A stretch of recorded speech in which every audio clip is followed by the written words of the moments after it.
How do you do? Nice to meet you. Good. So, a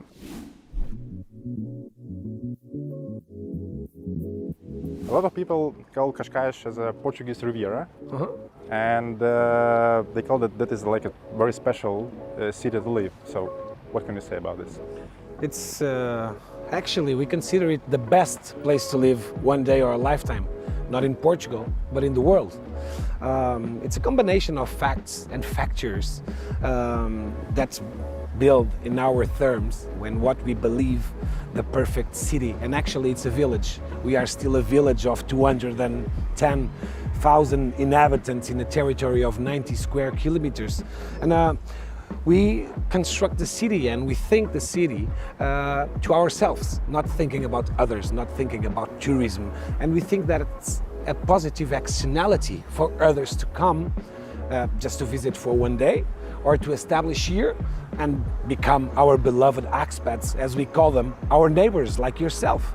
So it's a combination of a very, very, very large number of things. It's environment. You want to keep the territory safe and clean. It's about security. Portugal is the third safest country in the world, and Cascais is one of the safest cities in Portugal. It's about our natural park. It's about our ocean, and promote the sustainability. It's about cleanliness in the streets. It's about education, and we have 4 universities in our territory, and we are only in Cascais, and we are only starting because education is the future. So the territories worldwide that most grow are the ones that can create, establish and develop talent. So if you have the universities, after that the companies come, the entrepreneurs, the investors, little business. We don't want large factories with low salaries. No, we want small companies, high potential, high salaries. High salaries, more investment, more jobs, a growth as a city, you know? And we are not trying to create a welfare state, but we want to create a welfare society when the important things are the neighbors, the community, etc. You know, that's how we think the future of Cascais. Nice. And how many expats are living here? Oh, 10% of our inhabitants are expats. Some talk about 15%, so we have more than 100 nationalities. And that says it all, because we integrate everybody. As I said, neighbors. Neighbors, and it's a very important word, neighbors, because worldwide people living in buildings, they don't know the next door neighbor, right? And the integration is done in many ways. We have like expat clubs. We integrate them with the cities. They talk with the mayor, and they talk with the deputy mayor and all the councillors, with the tourism, because we want to integrate them. We want to make them a part of the society. They are in our local schools, and we have 14 international schools in Cascais. 14 international schools. Even a Swedish one, German, French, you know, English. I bought a property right near the German school, actually. It's in Estoril. It's in Estoril. So we have 14 international schools, and that's all about integration. And if you integrate the expats, we can make them to contribute to the society as well. And our expats, they are mostly high-ranked people from several companies around Europe. They work in Lisbon, but they choose to live here because of the quality of life and all the things that we talked about. And what nations cover the majority? So we have a lot of French, we have a lot of Germans, we have a few Russians, and now a few Ukrainians. And Vanuatuans as well. I hold Vanuatu passport. Yeah? So maybe I would be the first of Vanuatu nations, and 101. 101 nations living in Cascais. We have a few Spanish as well, a large community of Swedish people. And yeah, we have a lot. We have a lot. By your forecast, how many people will move to Cascais in the nearest 5-10 years?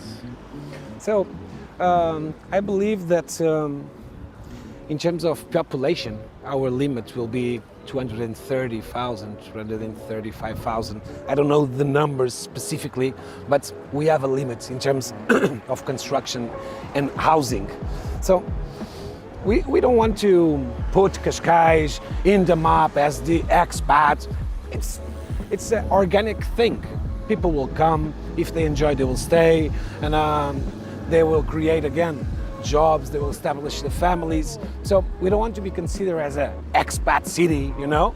No, we are Cascais. Whoever wants to come to work and to build with us a better society, it's very welcome to Cascais.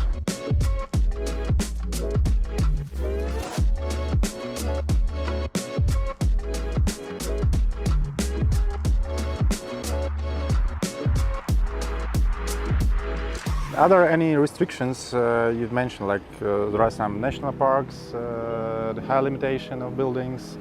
That means that Cascais is very limited. So could you tell us more about this? And we want to keep it that way. So we don't want to be like New York with high buildings, or Hong Kong, or whatever city in the world. We want to stay just as we are, beautiful as you can see, with limited construction in height, to maintain the buildings with our architecture, because it's typical from Cascais, this type of architecture that you see that came from the kings, when the king Carlos I, the statue back there, he established in Cascais and changed Cascais forever. And you will see little palaces in Cascais, little balconies, and that's the summer architecture, as we call it. As it is, we want to renovate inside if the buildings are older, and they are old. But we don't want new construction, huge buildings to increase the capacity in terms of population. No, the capacity is what it is. What is planned, we already showed for the next 10 years, and we want to keep it that way. Oh, nice. Could you please But in the natural park, in the natural park, you cannot build anything. It's 100% protected forever. So the government implemented some laws about natural parks, and Cascais reinforced those laws to have construction zero. So 1/3 of our territory is natural park, and it will be like that in the future, forever. So could you tell us more about the next 10 years? You mentioned that Cascais has a plan. So what is the plan? So we have a new area next to Nova University, top 30 in the world business school, and we have a development area there. You have small development areas in the entrance of Cascais. They are building right now. Another one west in the territory, almost center Cascais as well. So we will invest in universities. So we'll have 3 more universities in Cascais. The medical school. It's a high school. It's a university. So we made a deal with Nova. Nova, it's one of the best public universities in Portugal. They did an amazing job in Oeiras. No, they are in Carcavelos. That is the frontier with Oeiras. So the business school is there, the medical school is coming, and 2 others are coming as well from Nova. So, as I said, we believe education is the future. So new projects are developing up there. So we will have also a few new hotels, international hotels. We'll have Sofitel here in the Marina. We'll have a Hilton back there in Cascais. We have the student hotel from Dutchland in Carcavelos, and 2 others are projected in the north of Carcavelos. So, yeah, we would like more tourism, quality tourism. We want more in housing, quality housing as well. And of course, more education and all the externalities coming from there. My favorite balcony. Architect by the summer architecture, yeah? Yeah, yeah. That top house will be mine one day. Okay. Hope we will have some breakfast there with this view. Could you provide any statistic? How many tourists visit Cascais annually? 2020. Yeah. So in normal years, we'll have roughly around 2 million room nights. So we are the 4th touristic destination in the country, and but we don't want myself and my team working in the tourism. We don't want 5 million room nights. No, we want more quality, increasing the average room rate, increasing the RevPAR, so more income for the owner to create more jobs again, you know, more jobs and the economy flowing again. So I believe we will be around 3 million room nights in the future, and we'll stay like that. And how many hotels will appear in the next 5-10 years here? 5-10 years, 7 more hotels. We have 34 at the moment. Some of them are still closed because of the pandemic, of course. But mostly of the 34 hotels, they are 4- and 5-star hotels. And I believe it will continue that way. We want more quality. And they would be eligible for golden visa purposes as well. So the discussion is still going with the government. I believe until the end of 2021, the golden visa for Lisbon area will continue. Residential property. Residential property and the culture golden visa and the business golden visa as well. But I believe it's still in negotiation, so we'll hear more about it in the near future. Let's speak about the investment opportunities here. So what can investors expect here in Cascais? So first of all, investors can expect a city hall, a mayor, a deputy mayor, the investment agency working all along with them. So we have a green line inside of the municipality for investors. So if you want a meeting, that meeting will occur in 1 week, 15 days time. So municipality supports? Municipality supports investors. Of course, we select the type of investments that we want. As I said, we don't want large factories in Cascais. First of all, we don't have the territory. And second of all, that will bring low salaries, etc. So what type of investments? We are having here in Cascais a lot of hedge funds, real estate, a lot of real estate, small high-tech companies.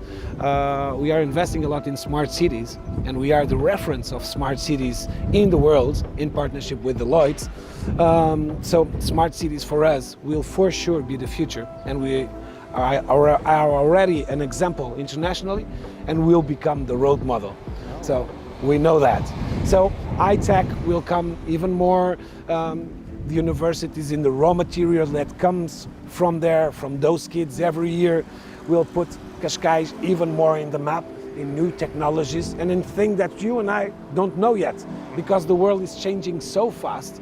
But I believe that those are the main business that we are focusing on. And can you describe the situation around these smart cities, so what it could be, how it could look like? So the deputy mayor always says, and I believe he's right, we only talk about smart cities because we build stupid cities, right? Okay. Yeah, actually, well, you need to change something. And smart cities is not only to connect and about connectivity and about the new technologies talking to your smartphone. It's much more than that. For example, we have a smart bin over there for you to put your garbage, and it automatically divides the garbage for category, and it connects with the guy that will collect the garbage, and all of the bins across the city, they are talking with the system, and the route of the truck that will pick up that garbage will do a smarter route to pick up the garbage. Less gasoline, less time, more efficient, you know? And smart cities it's everything. It's having a control center for all police forces and civil protection and so on. Everything connected in the same space, and we have it in Estoril. And automatically you can control all the CCTV cameras, all the police, all the civil protection and so on. So examples are enormous about everything, you know? But in the future, and in tourism, that MUPI, that standard over there, probably will tell you that of our 18 museums, you shouldn't go to Paulo Rego because you have a queue of 10 minutes, but you can go to the Ocean Museum, there's no queue over there. And he will talk to you, you know? So the possibilities are enormous, and we are working in a variety of things, and in sustainability, etc., etc., etc. You've mentioned that you were born here in Porto. Yeah, I lived 3 very happy days in Porto. My mother was there, but no, I'm from Cascais ever since, and I've lived here ever since. And what do you like the most here? In Cascais? Yeah. The people. The people. You look to the people, and usually I say people from Cascais, they walk different, they talk different, they dress different, and we are different, and we are proud of that. Absolutely. We dress like we are almost in holidays, but working a lot every day. But the people of Cascais, it's the person, I can say a personality of someone from Cascais, it's someone that loves to talk, loves to host, loves to show you around, and yeah, it's a thing about Cascais, this atmosphere, the ocean always next to us, and we've been hosting forever. The king started that, and then Fausto Figueiredo and Estoril. As you know, we were a neutral country during the World War, so we hosted all the exiled kings from Europe here in Cascais and Estoril. And I believe the history showed us that we are just like that. We are people that loves to host, loves to create, loves to innovate. So what I love the most about Cascais? The people, then our territory. The territory is amazing. It's clean, it's safe. It's very different. It's different, and you feel it different. Absolutely. The weather, we have 300 days of sun, and that makes you smile every day. When you go home and you are driving to in your car or walking or on a bicycle, you are smiling, because how can you not smile with this, right? The food is outstanding. Our gastronomy, it's very, very good, based on the Mediterranean. What is your favorite locations? I can look. The mayor is there. That's our mayor, Carlos Carreiras. So he's the one that's been changing Cascais forever. So my favorite locations. I love all the restaurants next to the shore. I love ones inside Cascais in Alcabides. The gastronomy is amazing. The service is amazing. You won't find that very expensive, because it's international terms. It's not very expensive. But you will find the gastronomy absolutely amazing. The wine is very good. The Portuguese wine is very good. So, yeah. A few days ago, I bought the monkfish liver here in Mercado, and it's just 10 euros for like the whole liver, and we grill it. We cover it by honey, so it's like maybe the best food I ever tried here in Portugal. And imagine the fish comes from here. Those boats are fishermen boats, and every day we have fresh fish on our tables, and that's absolutely amazing. So we consider that we have the best fish in the world that flies every day from here to the best restaurants in New York. Every day. Isn't that amazing? I didn't know about that. Mr. Miguel mentioned that Ronaldo, Johnny Depp invest something here in Quinta de Marinha. So yeah, could you tell us more about this? About famous people? About the celebrities who moved, about the celebrities who invest. Back in the days, and it still goes that way. People from around the world, they choose Cascais to live. And celebrities, they are no exception. They are people as well. Ronaldo just bought a house here in Cascais, and a few other players. They just bought a house here in Quinta da Marinha. Also Bernie Ecclestone, the owner of Formula One. Johnny Depp, he owns a house also here in Cascais. But King Juan Carlos I, he lived from Spain, he lived in Cascais. All other kings from Romania, they lived here in Cascais as well. Ian Fleming wrote his first lines of 007 when he was a spy in the Palacio Hotel in Estoril. So famous people have been all over Cascais, and they will continue to come here because they feel at home, they feel safe. Nobody will approach them on the street because, yeah, we are used to host celebrities in Cascais from the variety of international events that we have here. So, yeah, they will continue to choose Cascais. In this particular square, I did a picture with the president, Marcelo, last year. Yeah, so our president also lives here. He lives here, yeah. And he swims here every day. Every day, so I've met him other days, yeah. Yeah, he lives here every day, and he walks sometimes with no security, no bodyguards. And with a towel blue bathing suit, and he just goes there to swim. That is something about the safety, so you can see that how safe is here. Actually, I feel it because we can talk a lot about the ratings, but in the end of the day, you should have safety is here.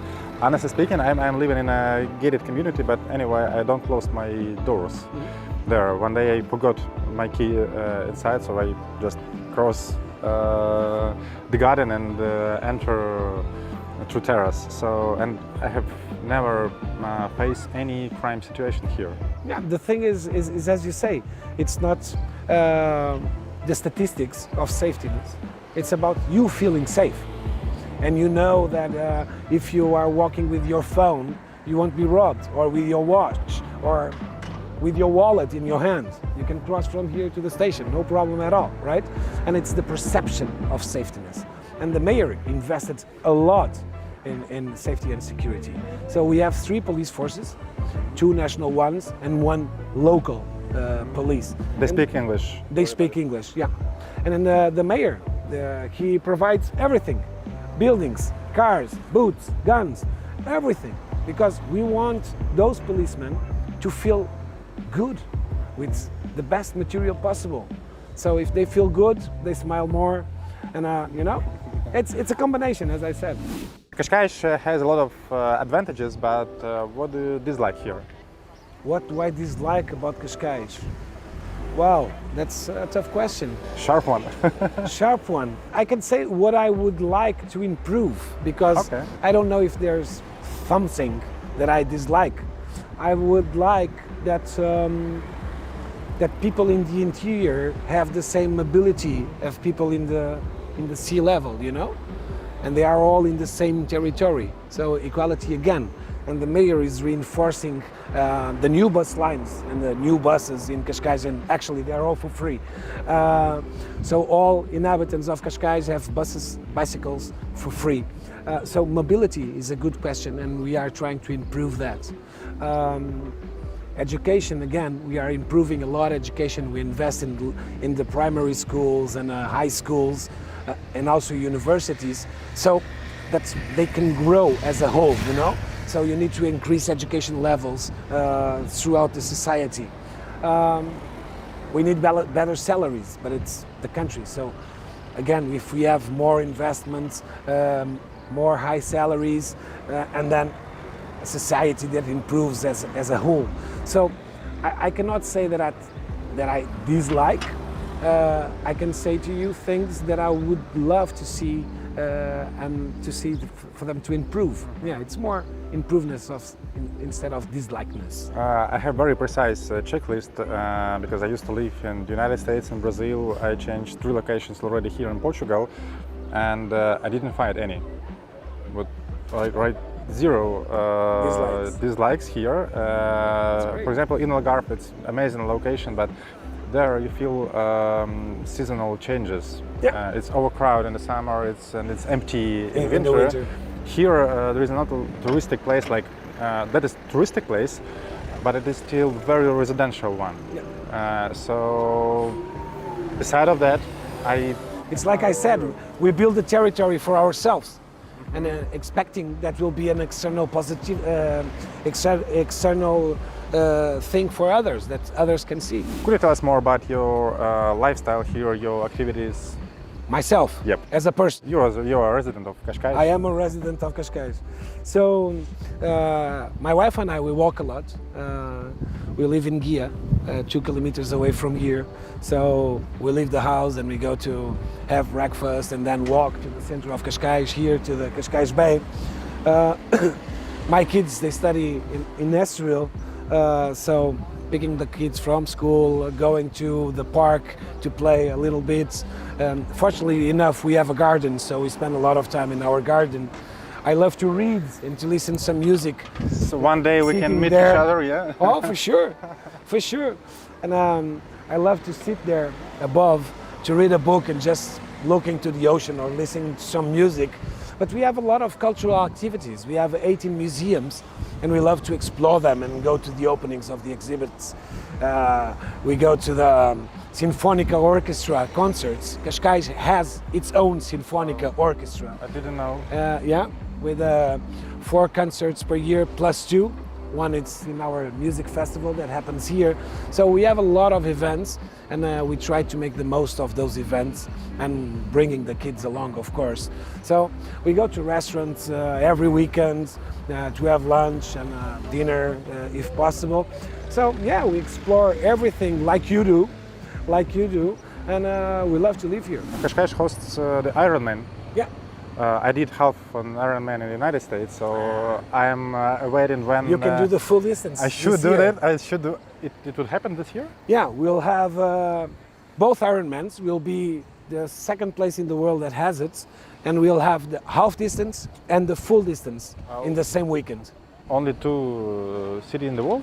Yeah, have the true distance Have to. together. The first one. It's France, I believe. Okay. But it's a hard race here Yeah, because of the mountains. yeah, it's crazy. Someone that will swim 8 kilometers and then rides in the bicycle 180, and after that run a marathon. I believe that it's outstanding. It's taking the man or the women to the limits, and I will be cheering for you for sure. But you will do it with the best view in the world, because you will run here, you will swim here, you will paddle here in your bicycle. Yeah, you should do the full distance. We have the marathon as well. Marathon. That starts here until Lisbon. Until Lisbon. Okay.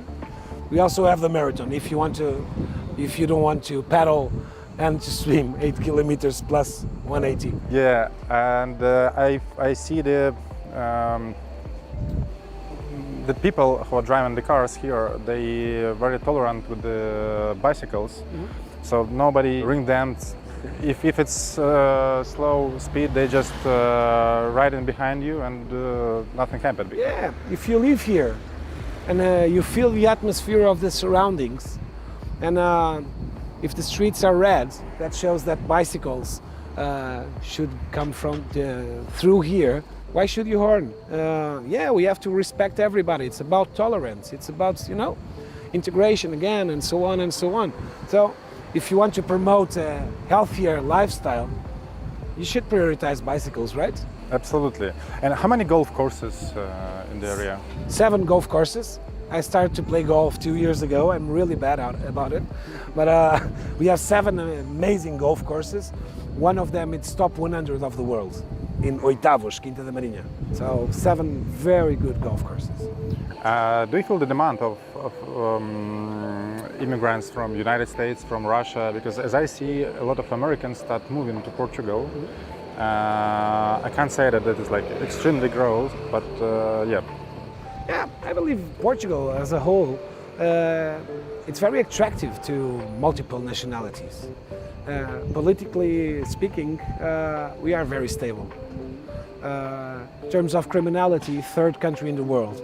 In terms of education, we are as good as any country in the world, at least. And we are going and investing in education, etc.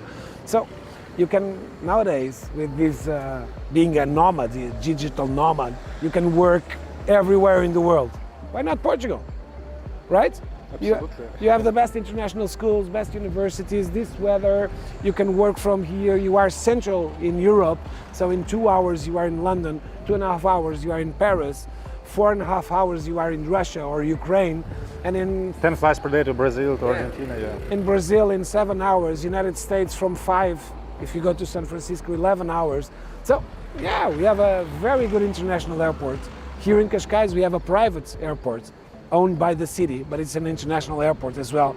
So Private jets. for private jets, so you can land here and live here. So what is better than that? So I believe Americans, Brazilians, people from Ukraine, from Russia, from China, From Vanuatu.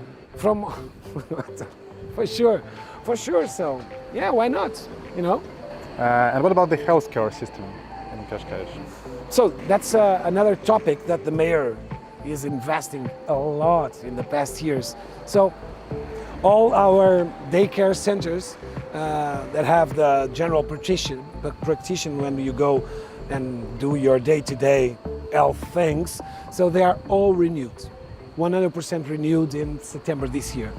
So we have our own private public hospital, We have a lot of private clinics that have agreements with all the insurance around the world. They all speak English, and yeah, our system as a social system in Europe, it's very good, as you know. And in Portugal, it's tendentially free.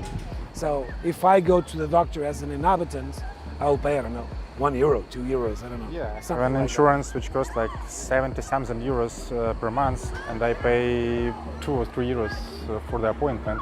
And the interesting thing that I don't need to wait a long time, so I can spend in the line. Yeah. And especially when I come to the hospital, I wait just like a half an hour. In United States, not for the camera, I used to wait like 2 hours, even if I come in my appointment time. So yeah, there are different. And it's very cheap. Different systems. Some countries they have low taxes, but an expensive health system. You can agree with that or not. In Portugal, it's tendentially free. So free access, universal access for any kind of disease. If I fell to the side right now, an ambulance comes, picks me and takes me to the public hospital, and I'll have the surgery and every material that I need for free. And in my opinion, that is how it's supposed to be. It's like schools. Public school, it's for free. Universities, they have a small tuition per year. It's very, very small, so it's universal. And if you are good students, you have the scholars, and if you cannot afford it, you have scholars as well. So, yeah, it's for free.